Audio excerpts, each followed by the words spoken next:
Merci Monsieur le maire. Chers collègues, nous avons analysé une modification de périmètre par l'exploitant et les conséquences financières qui en découlent, mais pas seulement.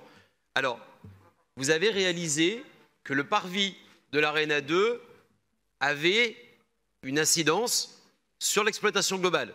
Je vous félicite. En fait, c'est le trottoir qui est devant. Vous avez réalisé qu'une rue sur le côté devait être également intégrée.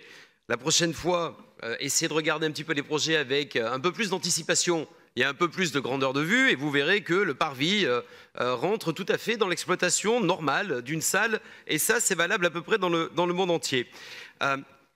Les écolos sont passés, donc on a un petit coup de greenwashing avec 150 places de vélo en plus, pour 820 000 €, qu'importe, et finalement, le montant global de cette extension de périmètre s'élève à 2 065 000 €. Alors, cher Pierre, nous nous sommes téléphonés, c'est un ajustement de programme de travaux du délégataire, il n'y a qu'une difficulté là-dessus, mais vous me dites que ça ne coûte rien puisque vous augmentez la période d'exploitation de l'ouvrage de 19 mois supplémentaires. Un délai supplémentaire d'ailleurs dans la livraison décalée de juin à septembre 2023 qui empêche l'exploitation des programmes locaux complémentaires. Le délai n'est plus suffisant. Donc votre argument de construire des structures pour les petits-enfants et les jeunes du 18e arrondissement tombe rigoureusement à l'eau puisque vous n'êtes pas capable de faire respecter des délais de livraison.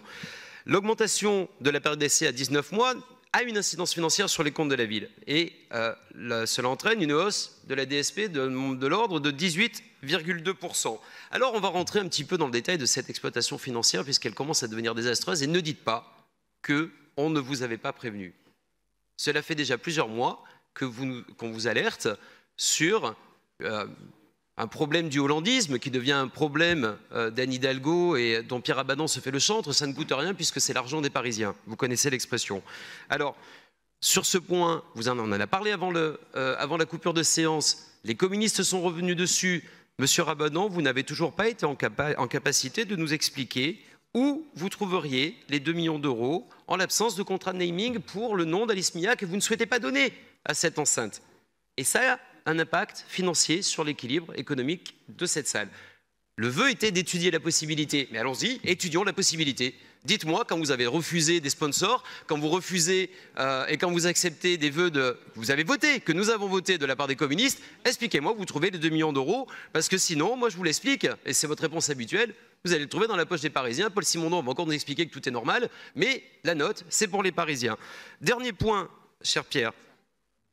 À l'occasion de nos débats, vous avez dit « Passez me voir à mon bureau, téléphonez-moi ». Moi, j'ai pris la peine de vous téléphoner. Je n'ai pas eu de réponse satisfaisante. 7e commission. Non, mais attendez, vous avez essayé. Non, mais j'entends bien. Non, mais attendez, que vous essayez de nous expliquer des choses auxquelles vous croyez vous-même très peu, ça ne vaut pas réponse. Ça ne vaut pas réponse. 7e commission, pas plus d'éléments de réponse que lors de mon appel téléphonique. Et finalement, vous dites, je vais provoquer une réunion avec les présidents de groupe pour bien essayer d'expliquer quelque chose, parce que je sens qu'on va avoir un problème au Conseil de Paris. On va cette réunion, pas plus d'éléments de réponse non plus. Alors, David Alphand le précisait tout à l'heure sur la fracture de la majorité. Je vous rappelle que les écologistes utilisent les mêmes arguments que moi. Ils n'ont pas de réponse aux éléments questionnant vos projets, et notamment sur l'Arena 2. Alors, on aura l'occasion de revenir tout à l'heure sur certains éléments de détail qui sont quand même assez surprenants, mais ce que nous vous reprochons, écoutez, c'est de ne pas être capable de gérer un projet, tout simplement, et de laisser filer une facture où les Parisiens vont se retrouver avec la note à la fin. Je vous remercie.